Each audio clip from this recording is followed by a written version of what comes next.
बेटी हुई है। निर्मला की 3 बेटी और 2 बेटे हैं। निर्मला अपनी तीनों बेटियों की शादी एक समृद्ध और अच्छे परिवार में करवा देती है। बड़ी बहू मीनू, जो कि गरीब घर की लड़की है, उसे निर्मला कभी ये एहसास नहीं होने देती कि वो एक गरीब घर से है। एक रोज निर्मला अंशुल से कहती है, अंशुल, अब मुझे भी पोते पोतियों का मुंह दिखा दे बेटा। मेरी जिंदगी अब बची ही कितनी है। माँ क्या तुम भी ना, अब तो अच्छे दिन आए हैं, तुम्हें कुछ नहीं होने वाला। तुम्हें अपने पोते पोतियों के साथ खेलना भी है और अभी तो कुंज की शादी भी करनी है हमें। हाँ, मुझे जिंदा रखना है ना तो मुझे मेरा पोता या पोती ला कर दे दे। ठीक है माँ। निर्मला की बातें अंशुल के दिमाग में घूमने लगती है और वो उसी रात मीनू से कहता है, मीनू, हमारी शादी को 5 साल हो गए, अब हमें बच्चा कर लेना चाहिए। माँ का भी मन नहीं लगता। तुम तो ऐसे बोल रहे हो जैसे मैं बच्चा करना नहीं चाहती हूँ। मुझे अगर बच्चे नहीं होते तो क्या करूँ मैं? इसमें मेरी क्या गलती है? इसमें इतना गुस्सा करने की या चिल्लाने की क्या जरूरत है? हम किसी अच्छे डॉक्टर को दिखाते हैं, ट्रीटमेंट करवाते हैं। ट्रीटमेंट से अच्छों को बच्चे हो जाते हैं, फिर हमें कैसे नहीं होंगे? ऐसा जरूरी नहीं है। अगर ट्रीटमेंट से भी मुझे बच्चे नहीं हुए तो क्या होगा? सब तो मुझे बांझ कहेंगे ना। मेरे दिल पर क्या गुजरती है तुम्हें क्या पता। सबके बच्चे देखकर मुझे भी लगता है कि मेरा भी बच्चा हो। अरे बाबा, तुम बात को कहाँ से कहाँ लेकर जा रही हो। अगर तुम्हें बच्चे नहीं भी होंगे तो कोई बात नहीं, मैं बच्चा गोद ले लूंगा। तुम पहले अपना ट्रीटमेंट तो करवाओ, तुम्हें कोई कुछ नहीं कहेगा। ठीक है, तो किसी अच्छे डॉक्टर को दिखा लेते हैं। अंशुल अपने दोस्तों से एक अच्छी गायनेकोलॉजिस्ट का पता लगाता है, जिसमें उसे पता चलता है कि उषा सबसे अच्छी गायनो है। मीनू और अंशुल उषा से अपॉइंटमेंट लेकर उससे मिलने जाते हैं। उषा के पास जाकर मीनू उससे अपनी सारी प्रॉब्लम बता देती है। देखिए, मैं अपनी पूरी कोशिश करूंगी कि आपको बच्चा हो जाए, लेकिन इसमें कोई दो राय नहीं है कि आपका केस कॉम्प्लिकेटेड है। कोशिश करने में कोई बुराई नहीं है, बाकी सब तो भगवान के हाथ में है। जी डॉक्टर। ये दवाइयाँ लीजिए और नेक्स्ट वीक मुझसे आकर मिलिएगा। ठीक है। मीनू उषा से मिलकर बहुत इम्प्रेस होती है और अंशुल से कहती है, ये डॉक्टर तो बहुत अच्छी है, लगता ही नहीं कि मैं इनसे पहली बार मिल रही हूँ। हाँ, अच्छे होने से क्या फ़ायदा, ये हमारे घर की मेंबर थोड़ी ना बन जाएगी। चलो घर चलते हैं, जैसा डॉक्टर ने कहा वैसा करना। मीनू चिड़चिड़ाकर अंशुल की ओर देखती है और दोनों घर चले जाते हैं। इसी तरह 1 हफ्ता बीत जाता है। मीनू वापस से उषा से मिलने जाती है। उषा से मिलकर मीनू को एक अपनापन लगने लगता है और वो मन ही मन सोचती है, अगर ये सच में मेरे परिवार की सदस्य बन गई तो कितना अच्छा होगा। मुझे बार बार झमेला ही नहीं रहेगा आने जाने का, और तो और ये मेरा इलाज भी और अच्छे से करेगी। मीनू दवाइयाँ लेकर फिर घर चली जाती है। उसी रात डिनर के वक्त जब मीनू सबको खाना परोस रही थी, तब निर्मला कहती है, मीनू का इलाज चल रहा है, उसे अभी थोड़ा आराम की जरूरत है, तो अब कुंज की शादी कर देनी चाहिए। मैंने हीरल और पलक से कहा है कि कोई अच्छी लड़की ढूंढे। हाँ माँ, वैसे भी अब कुंज ही बचा है, इसकी भी शादी हो जाएगी तो हम फ्री हो जाएंगे। जब सब कुंज की शादी की बात कर ही रहे हैं तो मेरी नज़र में एक अच्छी लड़की है, उषा।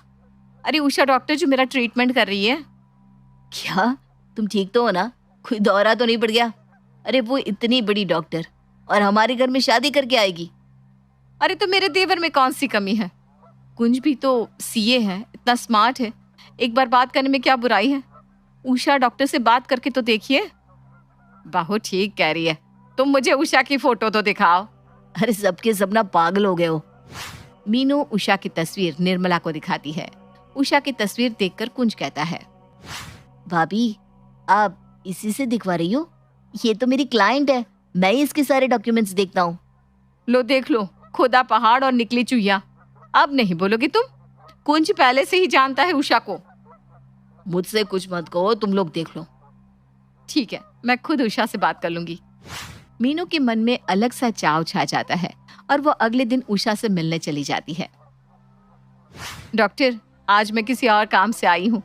मैं अपने देवर का रिश्ता लेकर आई हूँ आपके लिए। कुंज नाम है उसका और आप उसे जानती भी हो। ओह, आप कुंज की भाभी हैं?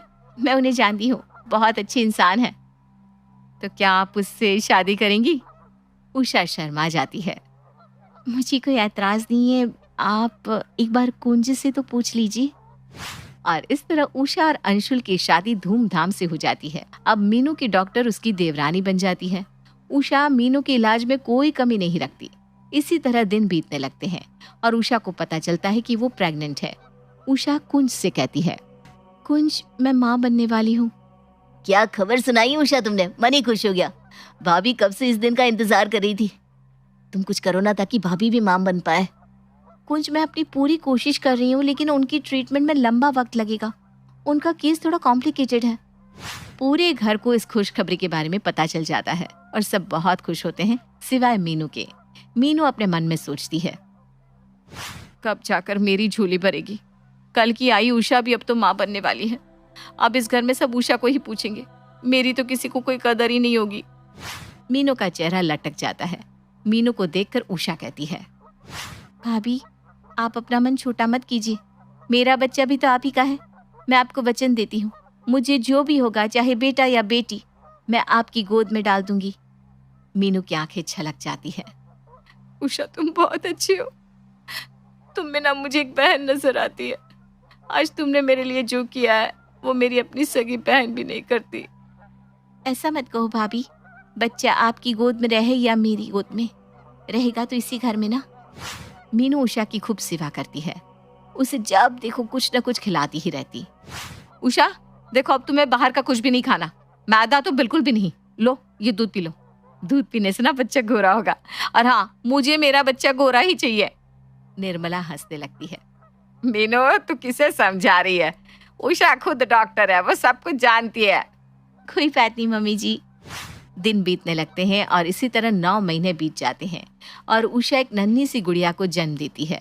जैसे ही उषा को होश आता है, उषा अपनी बेटी को मीनू की गोद में डाल देती है। भाभी, आज से ये आपकी बेटी है।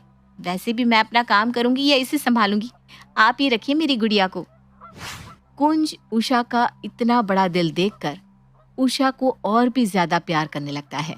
मीनू उषा को अस्पताल से घर ले आती है और बच्ची का बहुत अच्छे से ख्याल रखती है। मम्मी जी, मेरी बेटी का नामकरण आप करेंगी। मीनू की बेटी नीलम, कैसा लगा नाम? नीलम बहुत अच्छा नाम है। मेरी बेटी बड़ी होकर मेरी तरह डॉक्टर बनेगी। नीलम मेरी बेटी है और नीलम को कोई फोर्स नहीं करेगा। उसे जो करना होगा वो वही करेगी। उषा पहले की तरह अस्पताल जाने लगती है और मीनू घर संभालने के साथ साथ नीलम का पालन पोषण करने लगती है। इसी तरह दिन बीतने लगते हैं। नीलम भी मीनू को ही अपनी माँ समझने लगती है। नीलम अब स्कूल जाने लायक हो जाती है। एक रोज उषा मीनू से कहती है, भाभी, मैं नीलम का एडमिशन स्कूल में करवा देती हूँ। नहीं नहीं उषा, अभी तो मेरी बेटी बस 3 साल की हुई है। अभी से उसे कैसे स्कूल भेज दूं? भाभी, हर कोई अपने बच्चे का इसी उम्र में एडमिशन करवाता है। स्कूल जाएगी तो कुछ सीखेगी। तू रहने दे, मैं अभी इसका एडमिशन नहीं करवाने वाली, बोल देती हूँ। जब तक मेरी बच्ची 5 साल की नहीं हो जाती तब तक वो स्कूल नहीं जाएगी। किसी को भी उसकी चिंता करने की जरूरत नहीं है। अभी उसकी माँ बैठी है। भाभी, अब क्यों नहीं समझ रही हो? तू रहने दे, मैं देख लूंगी। कहा ना तुझसे। उषा वहां से चली जाती है और कुंज से कहती है, भाभी नीलम को बिगाड़ रही है। नीलम के प्यार में वो पूरी तरह से अंधी हो गई है। अरे छोड़ दो ना तुम, वक्त आने पर भाभी खुद ही समझ जाएंगी। बहुत दिनों के बाद उन्हें माँ बोलने वाला कोई आया है। दिन बीतने लगते हैं।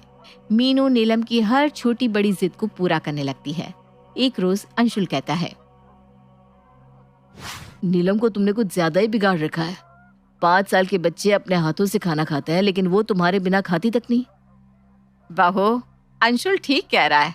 अगर तू कहीं चली गई तो नीलम तो भूखी रह जाएगी।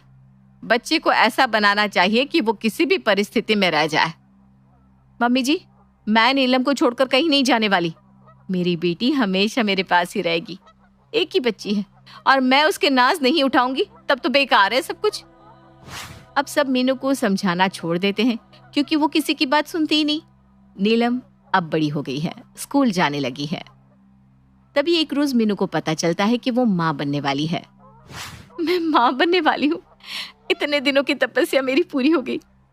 जब तक मेरी डिलीवरी होगी, नीलम 10 साल की हो जाएगी। अपने दोनों बच्चों को मैं अच्छे से संभाल पाऊंगी। मीनू ये बात पूरे घर को बताती है और अंशुल की आंखें नम हो जाती है। मैं ना कहता था, भगवान के घर में देर है अंधेर नहीं। ये तो तूने बहुत अच्छी खबर सुनाई है बहू।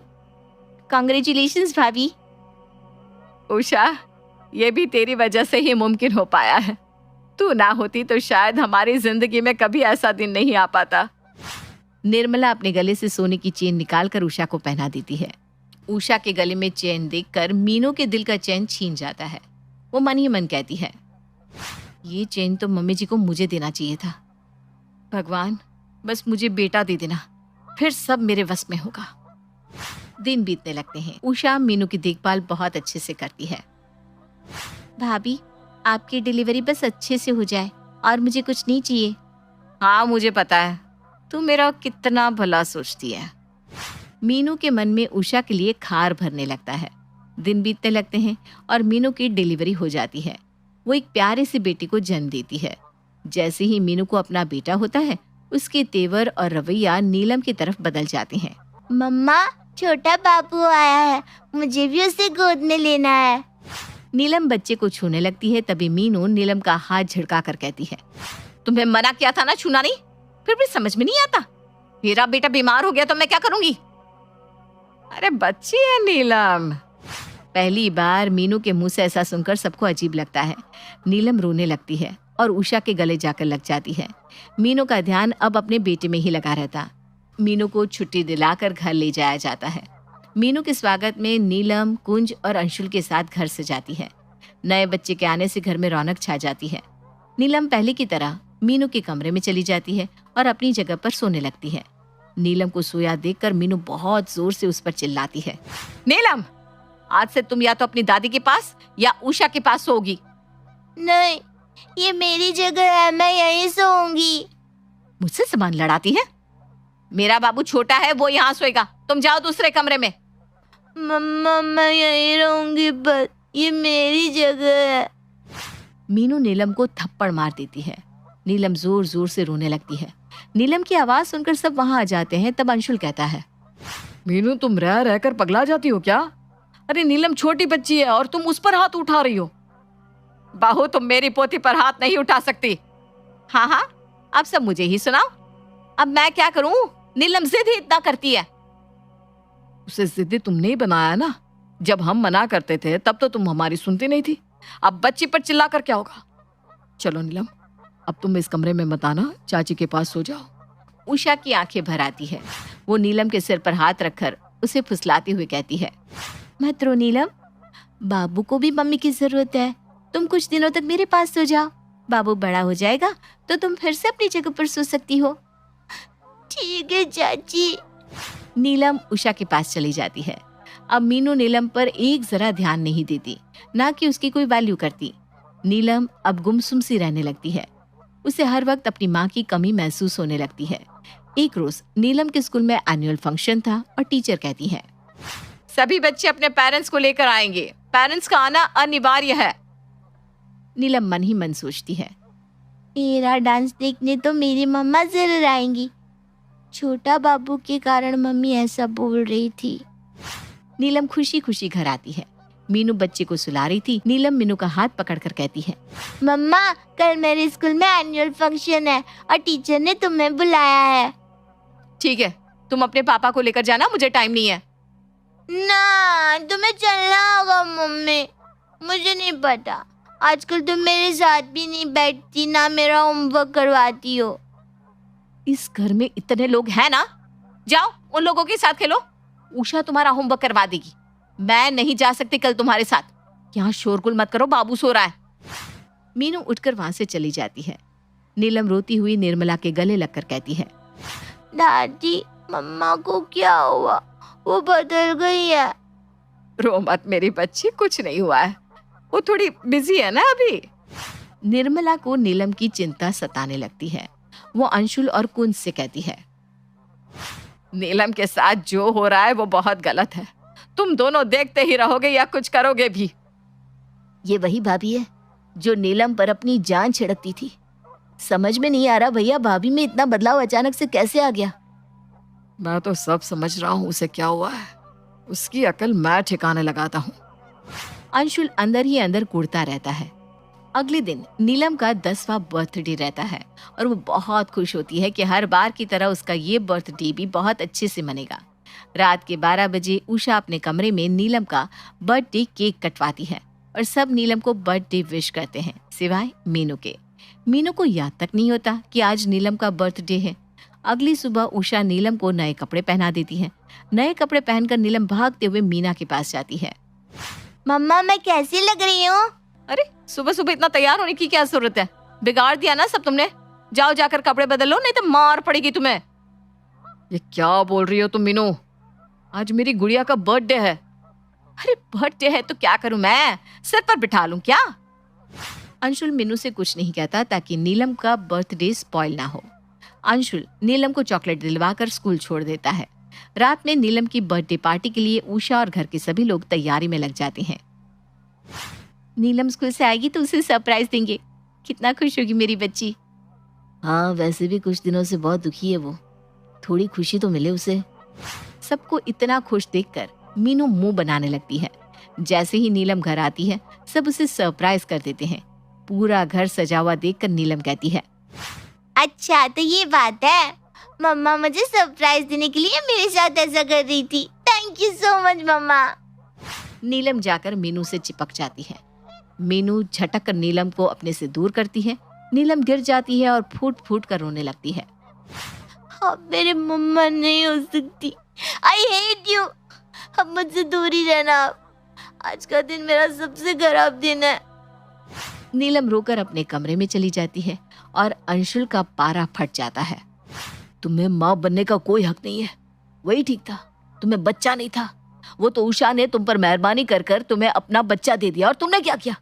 जिस बच्ची ने तुम्हें पहली बार माँ कहा, आज तुमने उसके साथ ऐसा किया। अब मुझे समझ में आया कि भगवान ने तुम जैसी औरतों को बच्चे से वंचित क्यों रखा था। अब तक मेरी मती मारी गई थी जो मैंने तुम्हारा इलाज करवाया। तुम इसी तरह रहने लायक थी। आज अपना बच्चा होते ही तुमने अपना रंग बदल लिया।